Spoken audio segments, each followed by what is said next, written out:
So with the release of After Effects 2024, can't remember the exact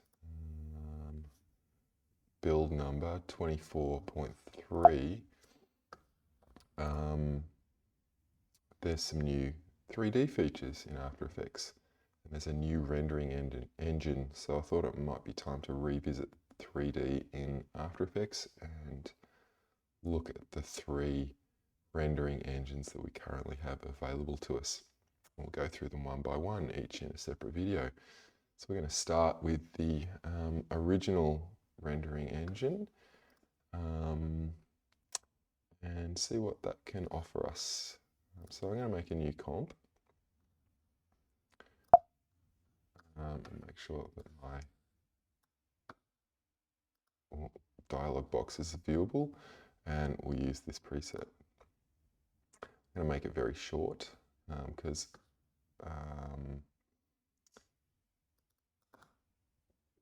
our 3D makes things pretty slow.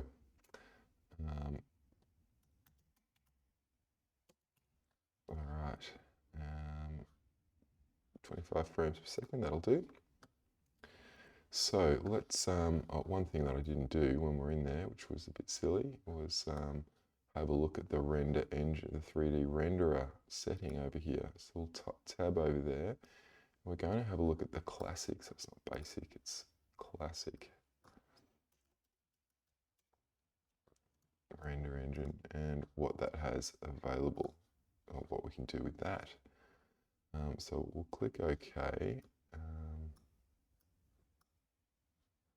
So it says here that the classic 3D is the traditional After Effects renderer. Layers can be positioned in space, in 3D space. And that's pretty much what we can do. So let's do that.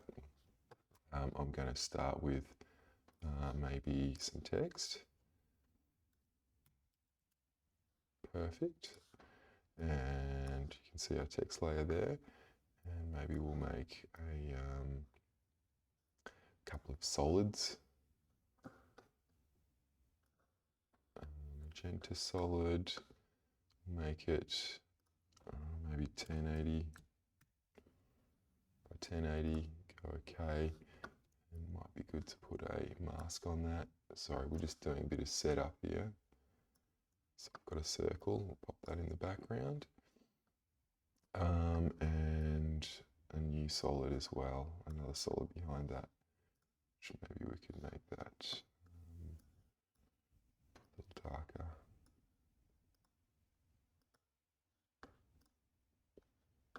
Oops, did mean to make that same as the comp size. So that's looking good.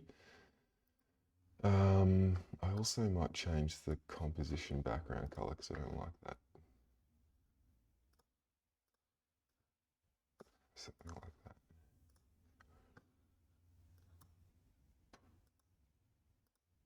All right, so let's put all of these layers into 3D, and we do that by coming over to our 3D layer switch, turn things three-dimensional, and we'll just have a look at the position property of a non-3D layer, which is 2 values, and then instantly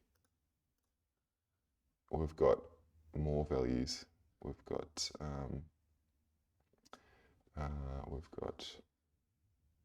X, Y, and now we've got Z, and we've also got Z rotation. So that's pretty good. You can see we've also brings up this 3D widget. I'm just gonna, for the hell of it, change the anchor point to the center of all of these objects. I'm just holding command down and clicking on the pan behind tool. You can see it's moving that 3D widget into the center of each of those objects. So the 3D widget has a number of handles on it, and each of those handles is for a kind of a move value in each axis direction, X, Y, and Z, and there's also a rotation handle, so we can rotate it X, Y, and Z. let's have a look at our kind of viewing option in the composition window. There's a couple of things here. We can turn on the draft 3D option, and that's really good when this is highlighted blue. It's kind of like a rough view of our work, and it speeds up our work time. We've also in there got the option to have a 3D ground plane and a extension viewer, so we can extends the view beyond the composition kind of frame. I've also got the option to look at our scene from different angles. Let's have a look at custom view. Here we can actually see the 3D. We can see the ground plane, and we can also see the extended view. And I'll turn off draft, and this is our final render of how it's going to look. In custom view, we've got this sort of isometric view, but it shows off this widget a bit better. And what I might do is position these things in space.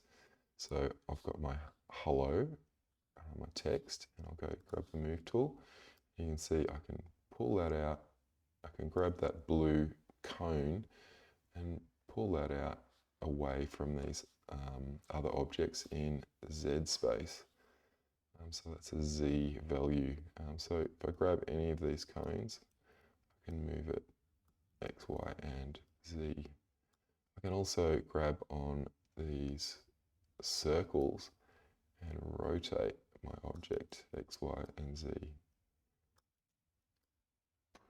which is pretty good. And those values correspond to our transformation values in here. And obviously I can scroll these blue numbers as well if I want to do it kind of numerically or type in values. So let's position another object. We've got our magenta circle. Let's bring that out as well. And I'll push that rectangle back. Maybe space these out. Now let's have a look at another view here, maybe the top view. And here we can see, because these elements are no depth, they don't have any depth, they kind of just look like lines. Let's have a look at it from a side. And I've spaced that out kind of quite well, evenly, I suppose. We've got a couple of other more 3D views, which is helpful to kind of scroll through those and check out our composition, how things are composed. So I'm just going to go back to the active camera, and this is our current comp window, and we'll check out a couple of these 3D camera framing tools. So we've got the orbit, we've got the pan, and we've got the dolly, and so they're kind of cinema terms. We can rotate around our composition like so with the orbit tool. We can pan around, and we can dolly in and out. So that's kind of, will give us our sort of zoom. And each of those elements can be, or each of those sort of movements can be keyframed. So let's do a bit of that. Let's come over to our layer option here, and come over to our layer option, add a new camera.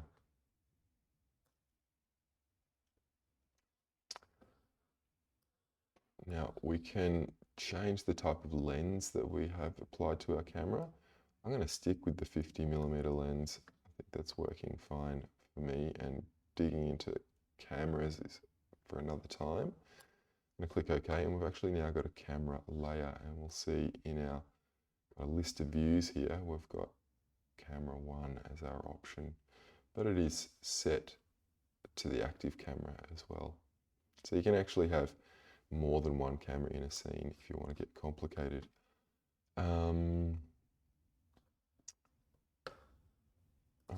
camera 1. So let's set up our first shot using our orbit and our pan tools. and this will be fine. Now, if we wanted to keyframe a camera position, we've got all of these options here. But our position and our point of interest are probably, well, they're very useful in regards to these three tools that we can use to position our camera. So I've set a keyframe for point of interest, and that's sort of where the camera is pointing, and the position.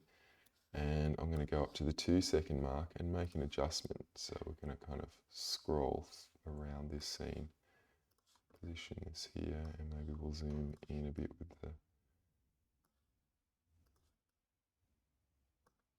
pan tool. And I'll play that back, and you can see we've got some nice 3D effect.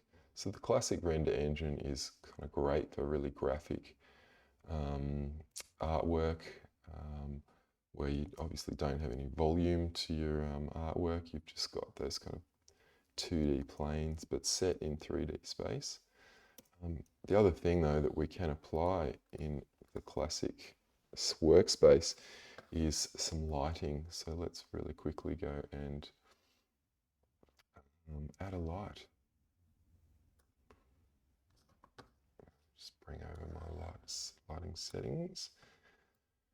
So there's a range of different lights that you can apply. A spotlight, which you kind of know how that acted. An ambient light, which is more like a kind of environment light.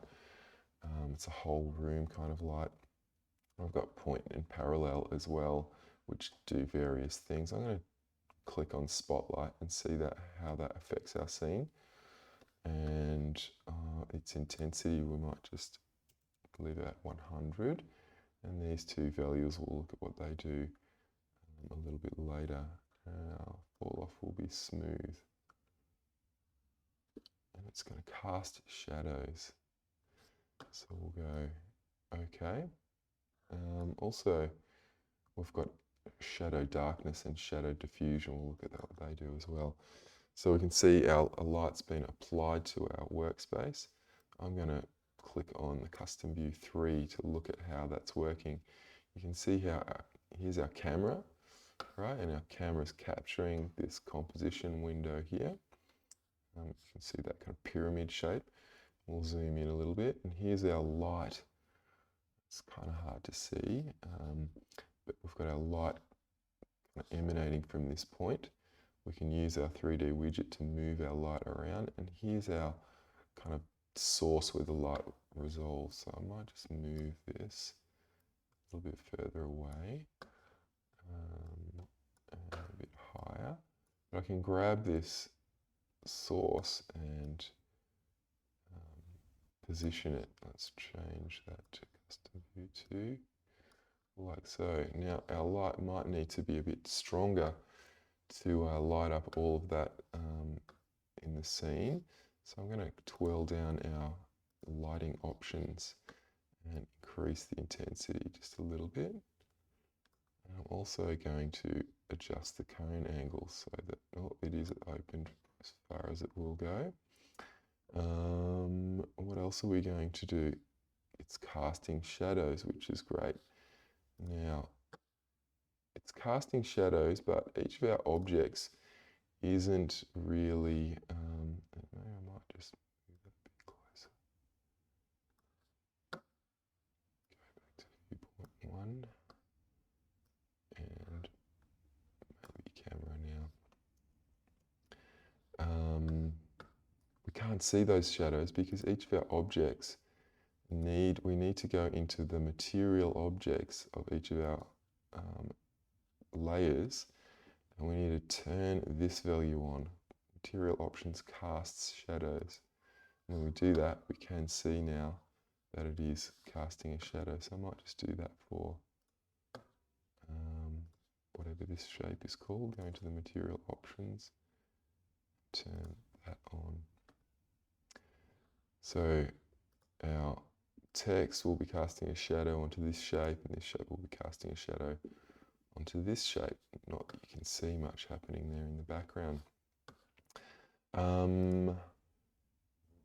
let's go and have a look at the lighting options again, because we can make, we can make the shadow darkness more intense if we want. And I might just move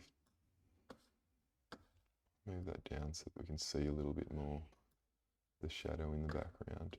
So we can make it really dark, and we can make it kind of soft if we wanted to, and make it a little bit more subtle than that. Something like so. That's looking good. And if I play that now, you can see that we've got 3D space, and we've also got some nice shadowing effects.